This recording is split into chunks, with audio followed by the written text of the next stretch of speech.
precision gives you an edge. We offer state-of-the-art therapies to target cancer, which means fewer side effects and more of you living life.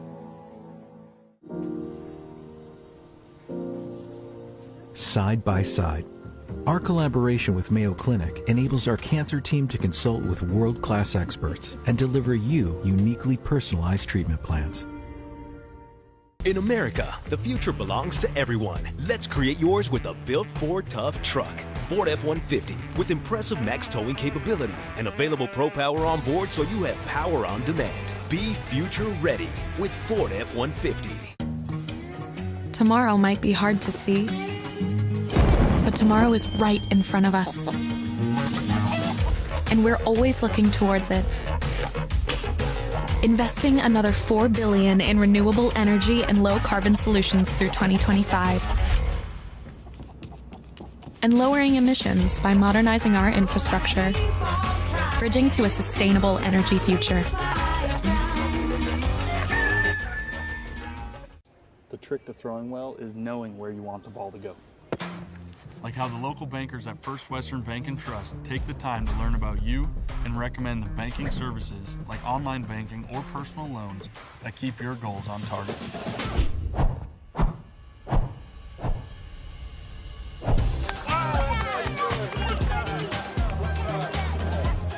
First Western Bank and Trust. You can bank on us. Circle Sanitation is a locally owned family business providing quality waste hauling services since 1980. We provide service to residential and commercial customers, as well as roll-off service for large projects and construction sites. We are dedicated to providing excellent service at competitive prices without deceptive contracts or hidden fees. For more on what Circle Sanitation can do for you, call us or visit circlesanitation.com. Nothing has embodied the American spirit like the family farmer. Year after year, they continue to work the land and plant their crops. Through droughts, floods, and uncertain markets, they keep that spirit alive with another crop harvested for the next generation. And for that, we tip our hats to them. Farmers Union Insurance, protecting those that protect America's food source. Life is for living, and at First International Bank and Trust, we're all about living, helping your dreams come true. Because we're not just in the banking business. We're in the first home business, the community sponsorship business, the how do I make this happen business, making your banking life easy so you can focus on what matters most. First International Bank and Trust. Live first.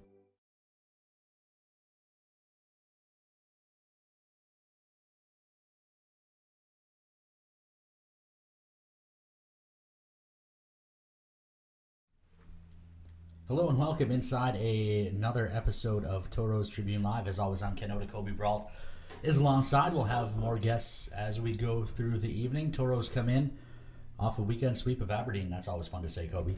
Yeah, no, that was a heck of a weekend of hockey down in Aberdeen. Couldn't really ask for it to go any better for the Tauros.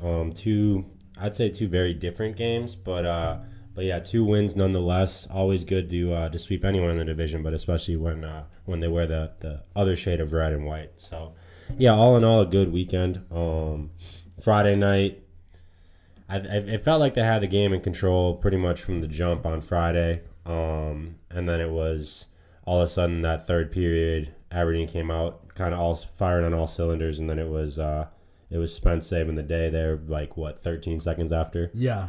After Aberdeen had tied it up at 2 there, and then obviously the empty netter from Yoel at the very end. But yeah, then night 2, it was, again, honestly, you hate to kind of be biased towards the home team, or the away team in this case, but yeah, another game that I felt like the Tauros kind of controlled front to back, in my opinion. Yeah, I mean, shots that first night were 40-22, I think, if memory serves. Actually, 39-20, mm-hmm. And then Saturday night they were 30-18. So a couple of pretty dominant performances from the Tauros. As you mentioned, Friday night, Jack O'Hannison got the Tauros going with 2 in the first. Spence added on right after the Aberdeen Wings tied it, and then Yule hits the empty net. And then Saturday night, it was Trevor Stahoyak night, right? Game 173 for his career as a Toro. Gets the first goal of the game, 15:09 into the first. Letting in again, tacks on, and that turned out to be huge because the Wings did get one fairly early in the third, but both nights goaltenders stood strong. Not that they were tested a ton. I mean, only 38 shots combined on the weekend, but both goalies played well and stopped everything they needed to. Yeah, and you and I talk all the time, Ken, about telling the story when it comes to the broadcast and just kind of the overall feel of the season. We have things like the Tribune, we have this great show to kind of highlight the story. You couldn't have wrote a better story than Saturday night. No. Stack's going for 173. He gets the what they called the veteran lap, not the rookie lap. Gets to go out first for warm-ups and then scores his first of the season. And you could tell that was a big weight off his shoulder. He'd been kind of waiting. A ton of assists for him so far this year, but hadn't potted one yet. So that was really cool, and got a good chance to talk with him and Knox at those intermission interviews. And all in all, just a really, really solid weekend down there in Aberdeen, and sets up a pretty huge weekend back here at the Mesa. Yeah, the Austin Bruins come to town this weekend, and the Tauros win 2. They'll be in first place. Let's take a look overall at the updated Central Division standings after the weekend. Yeah, so obviously Austin in first place just by 2 points. 12-3-1 on the year, 25 points overall, and then Tauros sitting right behind at 23. Saw him 2 weeks ago over at their place at the Spam Can, and split that. 2 very competitive games there, and then the rest is kind of a logjam. Honestly, you got St. Cloud with 20 points, Bismarck with 18, Aberdeen sitting there with 15, and then North Iowa creeping up with 10. And it's kind of a reoccurring theme when you talk about the Central Division of the NAL. Just everyone can beat everyone on any given weekend, and hopefully the Tauros can take down the Bruins twice and take over first place for the first time in a while, and since I've been here at least. Yeah, it's been a good battle at the top with Austin last year. Tauros and Bruins, it seemed like they went back and forth early in the season. Tauros did fall off, and that Bruins team, like we saw them, as you mentioned, 2 weeks ago. They've got 14 guys back from a team that went all the way to the Central, or to the Robbie Cup final last year. So a good group, no doubt, and the Tauros hung right with them. Yeah, and I think that just is a testament to the veteran guys, and not just the guys that were here last year, but you think about a majority of this roster has played junior hockey before, and I think that kind of gives them a little bit of a non-fear factor, right? They're not really afraid of anyone. They feel like they can beat anyone on any given night. And we know the style of hockey that Austin plays. They try to grind you down. They do everything they can to get that competitive advantage to get on the power play, and then they try to cash in on that. But between the guys that came back from last year's squad, kind of prepping these guys, that the newer guys, and then everyone's overall experience in relation to junior hockey, it seems like this team's not really afraid of anyone. No, and we saw that play out two weeks ago, right? Friday night, the Tauros stayed disciplined, didn't get sucked into any of the post-whistle silliness that Austin brings. And the Tauros picked up the win, and then on Saturday night, Tauros had, I think, 7 or 8 penalties to kill in that game, and the Bruins got the one on the power play that was the difference in what was a tight loss. Yeah, and the one reoccurring theme with both squads, I think, is goaltending. I think that between Norton, James, and their guy, I can't think of his last name off the top of my head. Yeah, I think those are probably the 3 best goaltenders in the division. You look at Aberdeen's goaltending; they've been pretty solid with the amount of shots that they have to fight off every night. But yeah, I'd say it's those 3, in my opinion, and so it'll be points will be at a premium. And that's kind of how it should be when you're talking about a team up at the top. But the one thing that the Tauros can hang their hat on is their defense so far. They're only giving up roughly less than 20 shots a game. That's pretty impressive when you think about those scoring chances, and only Brady and Norton not having to be tested there's good and bad that comes with that. But for the most part, I think the defense has held up. And like you said, that Saturday night it was only 1 goal that was the difference 2 weeks ago in Austin. So.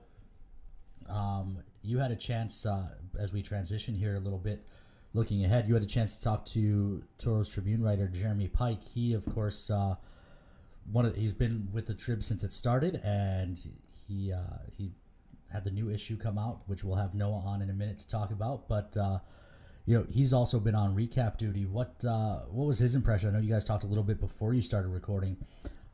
What's it been like for him watching the games? Yeah, I thought, and the last question I asked him, it was the same one that I asked Edward, one of our other contributors to the Tribune a few weeks ago. Just kind of what their overall opinion is of a team that they never get to, like, it's different when you get to see them live at home, you get to feel the energy at the Mesa, but when you're just watching them on a TV screen and following box scores, what's the overall impression?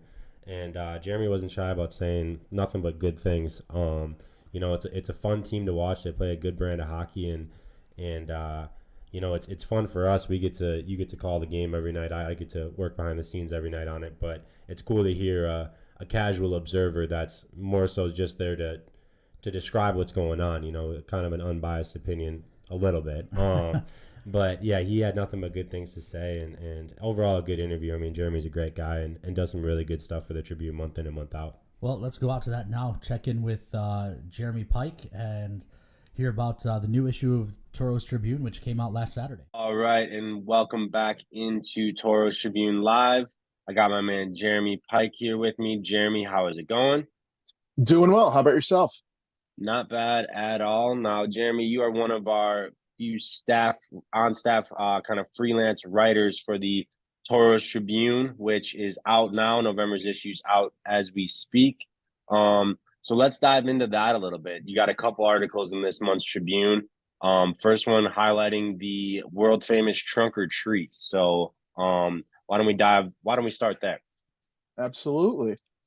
So I spoke with some of the crew at the Booster Club about their overall plans, but definitely the trunk or treat and how excited they were with how big it was. The weather was wonderful. And there was that cool video montage that got put up during the broadcast of that. And they were super excited. They were thinking even beforehand that it had the potential to be the biggest one that has happened. And it sounds like that's exactly what ended up happening. Yeah, it's kind of grown every year. Obviously this is my second year, so I've only seen it twice, but yeah, it was a perfect weekend. We ended up getting a foot of snow the weekend after, so couldn't have timed it up any better in terms of that. We were worried it would be a little early because it was still 2 weeks out from Halloween, but it ended up being the last good weekend of the year up here. So I guess we can't complain too much about that. And then the other article in this month's Tribune, you highlighted one of our main photographers, Aaron Chen. Great guy. Real awesome guy to work with and get to know in the last year and a half here. But kind of how was your experience talking with them, and how did you think that article turned out? I mean, it was an incredible experience getting to hear his story. And I mean, I couldn't even fit everything into the article. The article turned out fantastic, I thought. But just hearing his experience growing up outside of the country and his experiences with that led him to this exploration mindset, I guess is the way you could call it. His family moved around a lot when he was a kid, and then he lived in Singapore and then came over to the States when he was 15. Grew up not too far from where I did in Western New York near Rochester. But then joined the military. After college, he actually went on a backpacking trip back in Southeast Asia for a while, came back stateside, went to the military and spent time in California. But it was just a really cool opportunity to learn about a potentially underappreciated part of sports. We all love the iconic photos that we get, but we don't know a whole lot about the person behind the camera who's snapping those photos. And he's got a really fantastic story that it was just really kind of an honor to get to know him, get to share a part of it, I thought. Yeah, absolutely. Pretty much from right when I met him, I realized this dude's lived many lives and kind of seen it all. And the one thing Yeah. that holds true is the quality of work that he does. And he's a great follow on Instagram too. Journomatic is his Instagram handle, or just look up Aaron Chen. But he does, I mean, he's all over the place, all over the state of North Dakota. Highlight. He went over to rugby, to the geographical center of North America, and like did a whole video on that. He's kind of everywhere. But yeah, wishing him nothing but the best in his next journeys. He'll be leaving us for a little while, but hopefully we can have him back for the playoffs. And obviously he's done great work for us, and our main photographer for the last, I mean, I don't even know how long. Patty Bachhoven does an incredible job as well. We use her pictures for 90% of our media just the same. So I like what you said there about everyone loves the photo, but we don't really think about the person capturing the moment. And so to be able to have those moments captured is something that is really big for us. Yeah, and it was kind of cool to hear about not only his journey, about where he's lived and where he's visited, but even his specific photography journey is what he called it. Because when he was in California before coming to Minot with the military, he was talking about all the landscape photography he did throughout the state of California. And let's be real, California's got some pretty nice places comparatively. Absolutely. So he talked about kind of when he came to Minot, it's like, well, what am I going to do? And he still did some, but he was talking about learning more about taking photos of people. He did event photography, portrait photography, and then got into sports. And he just talked about his time covering the Minotauros, about learning about hockey, which then in turn helps him take better photos. One of his quotes was, "I learned to capture the intense moments on the ice, anticipating when a player's taking a shot." We don't think about that necessarily as fans, or even people in different media capacities. Absolutely. But to try and capture that perfect shot, you have to be either clicking like a madman, anticipating, or both, really. And just, it was cool, like, hearing kind of the thought process behind it. 100%. Yeah, it was a great article. Both articles are in this month's Tribune, which is live right now on our website, right front and center, right off to the right. When you type in MinotaurosHockey.com, right there to the right, you click on it. The whole Tribune is right there. And I guess, yeah, my last question for you, Jeremy. Obviously, like I said, one of our freelance writers, you've been handling some of the weekend recap duties. What's your experience been like so far covering a junior hockey team out of North Dakota when you're based out of North Carolina? It's a team that you really get to see on the screen and follow along with the stats, but you've never been to the Pepsi rink, So what's kind of that different perspective like? It's really interesting. And I've covered sports in person a lot. And it's not the same. But I think when you're writing these recaps and you've got kind of that bird's eye view where you can see more on the ice, that definitely helps, and easier to catch replays, right? Which helps you just kind of be able to see what's going on a given play. But overall, the experience has been fantastic. Everybody with the Tauros, Ken, Victoria, you, I've gotten a chance to interview players, coaches. Everyone has accepted me with open arms, and it's just been a great experience. I do miss the face-to-face sit-down interactions, but regardless, everybody's just like, oh yeah, I'll carve out some time for a phone call, or if they've got a busy schedule, email. But it's been a blast getting to know everybody, which, even if I'm sitting on my couch watching the game on a Friday night, I still feel that level of connection, which is quite funny because that's what everybody I've talked to around the Tauros talks about, is the connection to Minot and the Tauros. But it's been a blast. I've enjoyed it immensely. Awesome. Yeah, no, and that's great to hear that you still get to feel that level of connection, even all the way over in North Carolina. And hopefully hopefully we got a playoff run in our future and we can get you here for a couple playoff games. That would be, or maybe meet you in Blaine. That might be a little bit closer to in proximity to you. But yeah, appreciate all the work that you do. You know, obviously the Tribune's still in year 2 here, kind of still growing, but that growth isn't possible without you and Andrew and Edward and the rest of the team. Obviously Victoria and Noah, you know, do a great job behind the scenes, and they don't really get enough shine either. I feel like you guys as a whole unit have really taken this thing one step up, and it's going to continue to grow into this really awesome vessel for us to showcase what we have going on and the high quality people that we have within the organization. Yeah, absolutely.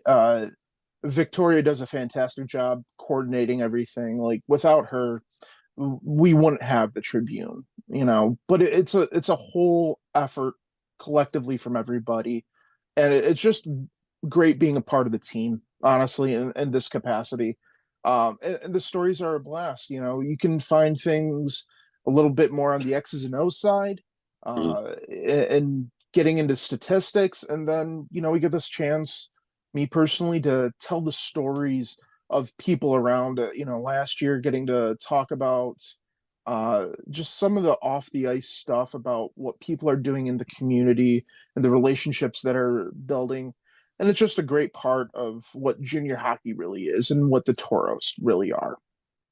100%. No, and again, Tribune out right now as we speak. Go check it out. If you missed the weekend sweep of Aberdeen, you can go check out Jeremy's weekend recap there as well.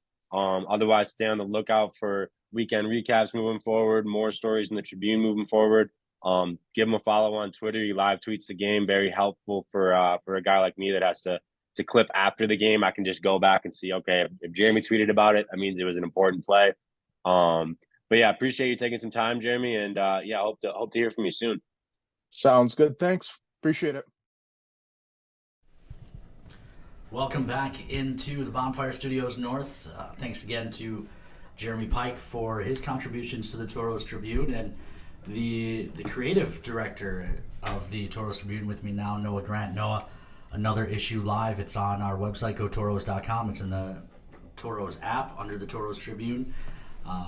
Fans can find it there, but tell us a little bit some of your favorite parts of this month's issue. Yeah, a lot of things to look forward to. I think one of the most underrated pieces actually is probably the last page. I think, for starters, making Toro hockey continuing to be a safe space, letting people know that we have resources in place. If you are in a domestic situation or otherwise where you feel unsafe, we want Toro hockey to be a resource for you. It might seem like an unlikely place, but I think a lot of really great things kind of coming out of that, and something that we've really tried to push for in recent years, and being able to make that happen, I think, is really great. Yeah, I mean, it goes back to, we did the Domestic Violence Crisis Center jerseys 3 seasons ago now, actually against the Austin Bruins. So they come to town, and we kind of start this new initiative as well, where if fans are in an unsafe situation, whether it's at home or whatever, if you're at the game and you come up to a Toro staff member in the merchandise box office, bartenders, and just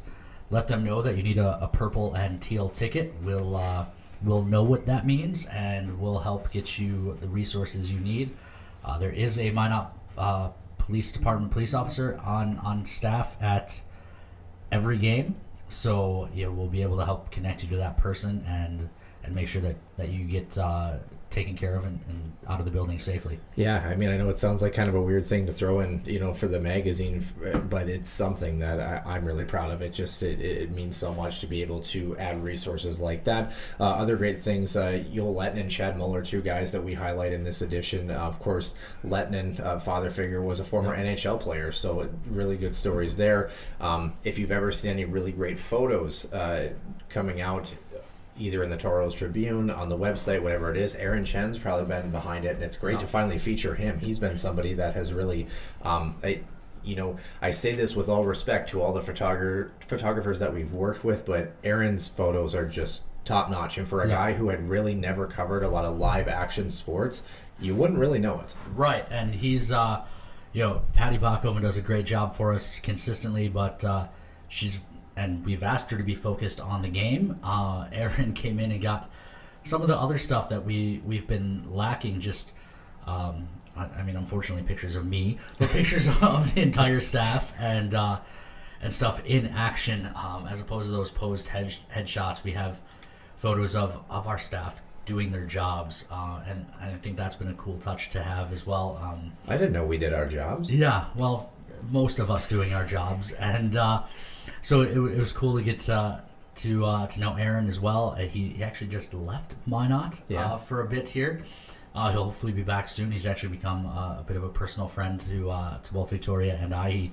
He did our wedding photos this summer as well. So Aaron, a very cool profile, his story, and we hope to see him back here after he gets to do some fun travel. Yeah, unfortunately, how good of the photos that he takes can still not fix this mug. No. It just doesn't work, unfortunately. What can brighten your spirits, though, great article about the Booster Club. Of course, Yes. Trunk or Treat last month, and a lot of really great things that they offer. That's kind of their big event of the year, and then some really great alumni pieces catching up as well too. Coby Amici and Chase LaPinta both having good season. Chase LaPinta, of course, hurt now, and then maybe as we move along through the month, depending on how Andre Pavel does. I know he just got sent down today, but got his NHL debut yesterday, so that's really cool. And also a really great piece about John Small's game-tying goal a couple Fridays ago against St. Cloud. So a lot of really great pieces. I don't know, I know that we kind of alluded to Andre Pavel.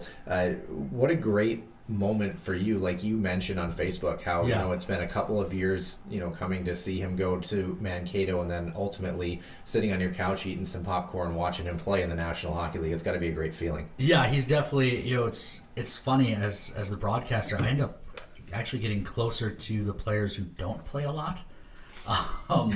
Before the game, I'll sit, especially on the road, I'll sit around with the scratches and just joke around and talk about the upcoming game. So early in the season, his 1 year here in Minot, he was scratched a lot, got to sit and hang out with him. And, as I mentioned, you referenced, I talked about on Facebook last night, a lot of kids have come through Minot over the years and maybe been scratches earlier in their career, especially when they're, as Pav was that year, the youngest player on the team. And for most players who come to the NAHL, that's a new experience, right? Mm-hmm. Just about every guy on this team and every team in this league was one of the top 6 forwards, top 3 or 4 defensemen on whatever team they were playing for before they came to the North American League. So for them to suddenly find themselves sitting in the stands watching the game is new. And Pav, it frustrated him, no doubt, but unlike a lot of kids, Pav did something about it. A lot of the guys, it's not uncommon to be sitting in the office and have a player come in after practice on Monday after he's been scratched both nights on the weekend and say, hey, if I'm not going to play here, I'd like a trade somewhere where I can't play. Or guys will come in and will pout and say, hey, how come you're not playing me? That wasn't Pav. Pav was out an hour before practice. He'd stay out until Larry McFall would kick him off the ice because he needed a zam before Minot State's practice. And he was out there just working on edge work, working on his stride. He and that 2017-2018 team that went to the final, it was Pav, Keenan Lund, and Fritz Belisle who were on the ice every day. And those were guys who were not in the lineup at the start of the year, but by the end of the year, that line was our best line. Pav was arguably our best forward. He scored the overtime game winner against Fairbanks in Game 3 of a best-of-3 semifinal to send the Tauros to the championship game.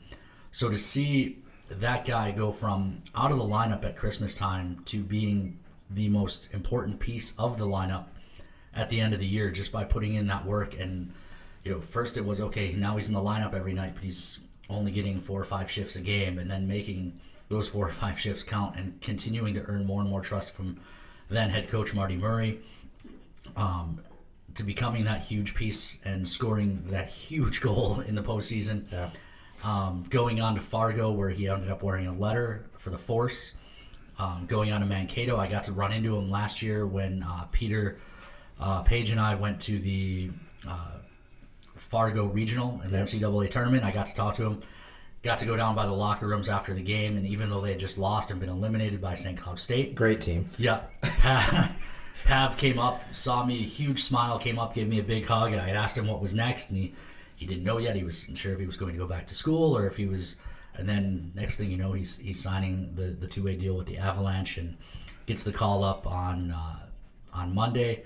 got to play last night, and it was very cool just to see all that hard work that we saw here 6 hockey seasons ago pay off with Pav getting to make his NHL debut last night. And yeah, unfortunately, he was sent back down to the A tonight.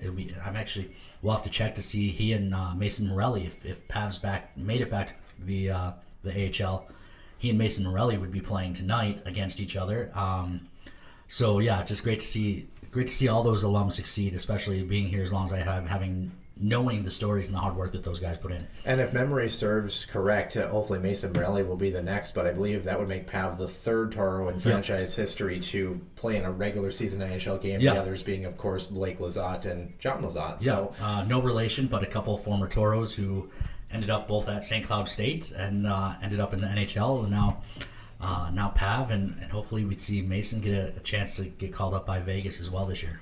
Yeah, it should be exciting. So a great feature. Edward did a lot of great work. Edward Neiman, our great writer, helping us out with some alumni bits as well too. So the Tauros Tribune, there's stuff that's going to be added as we go through the month. We'd encourage you to check it out, like Ken said, at gotauros.com or on the Toro mobile app, wherever you get Tauros hockey from. Yeah, if you go to the website, it's right on the sidebar. You can click on the picture of the cover. There's also a link that just says the Tauros Tribune, one of those bars underneath the title stories. So plenty of ways to find the Tauros Tribune on the website or in the mobile app. Yeah, it certainly is. And it's great to kind of browse through things as well. I mean, the Toro app, we kind of don't highlight that enough sometimes, but it's a great place not only for the Tribune, but you can find all of your in-game events, your pre-game events that start at 1 o'clock before game days over the course of the weekend. Yep. So there's a lot of Toro hockey and Toro fun beyond the game of hockey to keep you occupied over the course of a game weekend. And just back live a couple of weeks ago, we relaunched the shooting gallery game. Mm-hmm.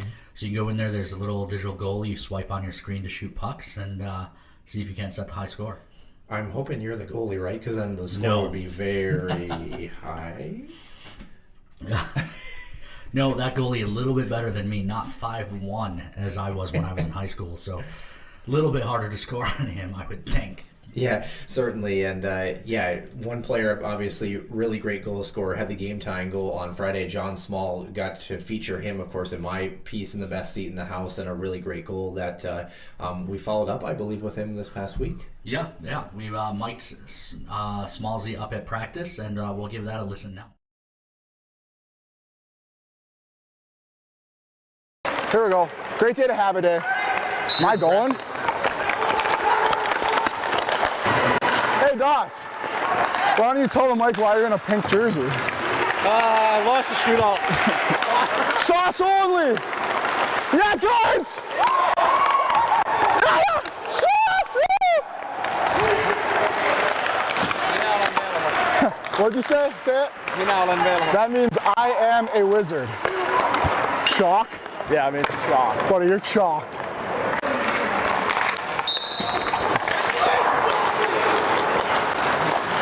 Yeah!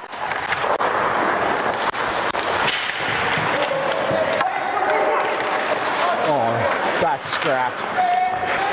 Yeah, center! Center! That's out! Oh, holy rap. Get in there, guards. Get in there, guards. You want to pass? I don't even know what to do in that hair anymore. What's up, Brado? What's up, bro? You doing first or something? No, I'm lost. I'm lost as a puppy at night.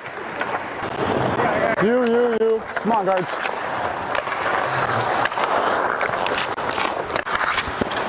Good save. It's Halloween night. What are you having for dinner? Pumpkin seeds? Reuben on rye with a side of sauerkraut. Fried spider. Up!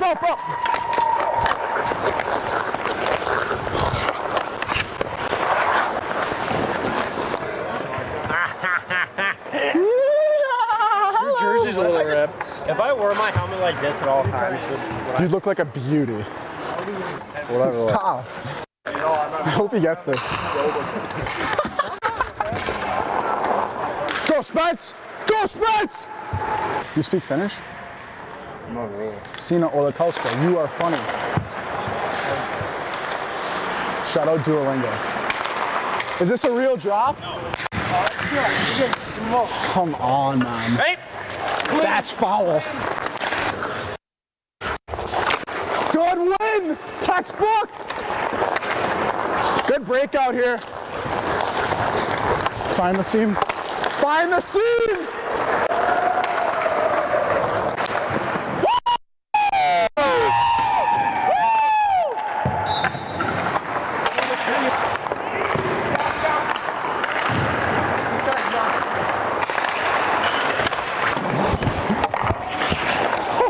Break free! Break free!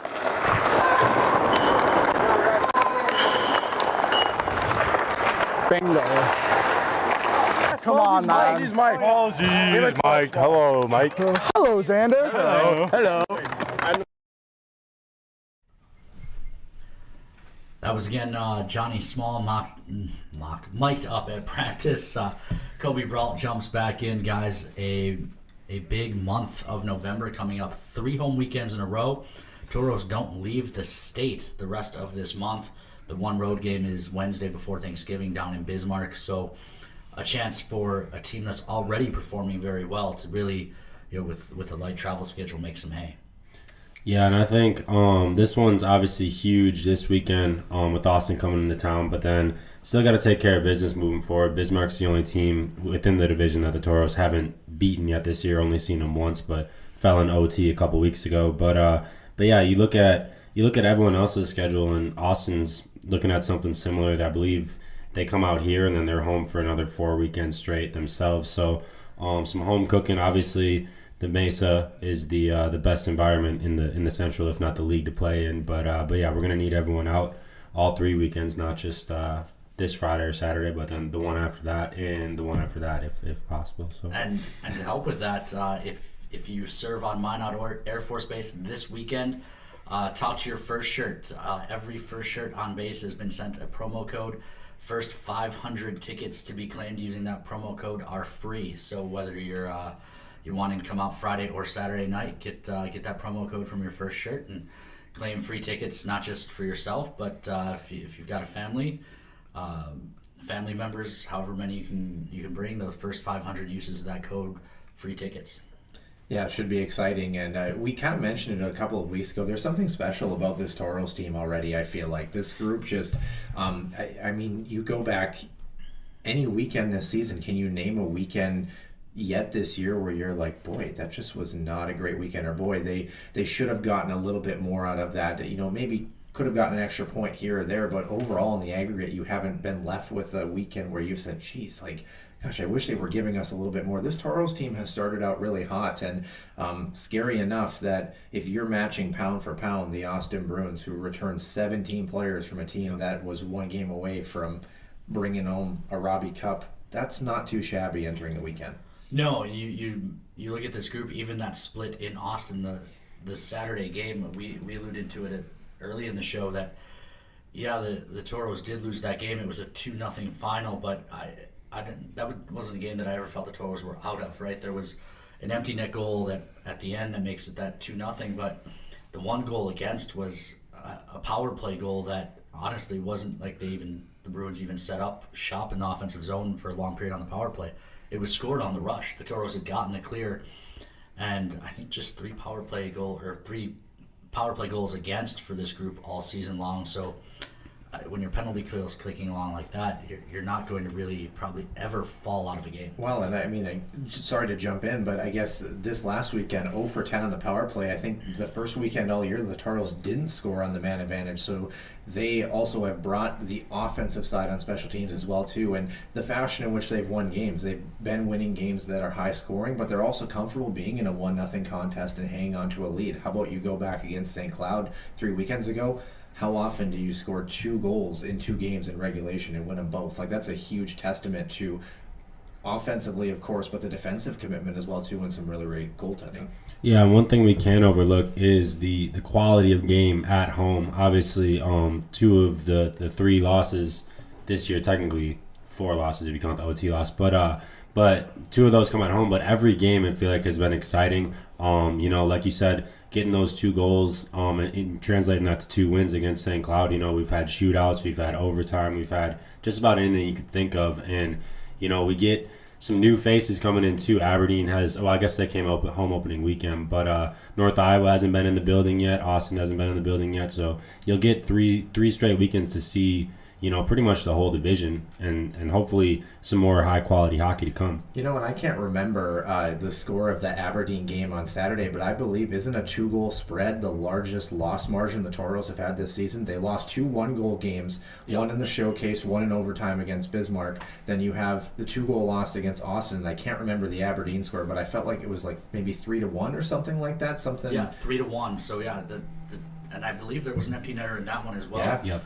So the Tauros haven't had a multiple goal loss that didn't include an empty netter to put it away. So, this group is playing really well. And on the other end, yes, the Tauros have won close games, but they've also won some blowouts. You look at what they did in North Iowa, earlier in the month, a 4-0 and 4-1 win.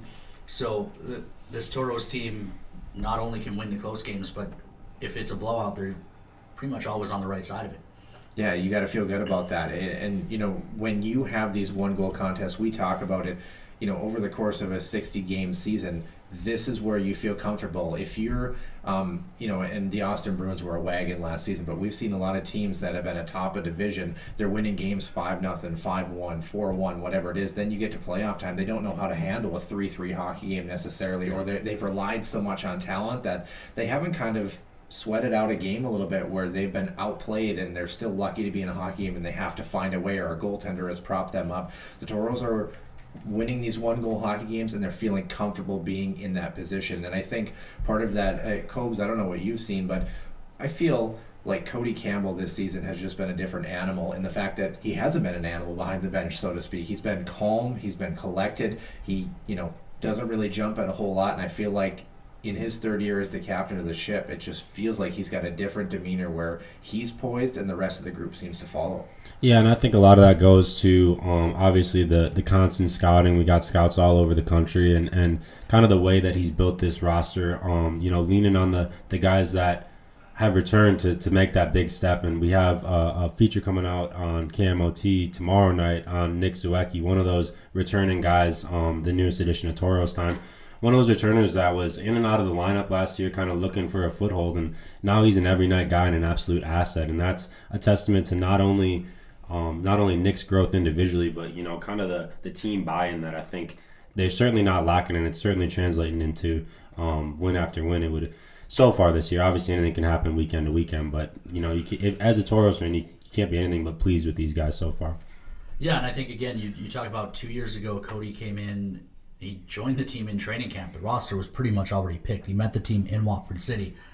Last year, he started to get more of his, quote-unquote, his players with another age-out class and another incoming freshman class, so to speak.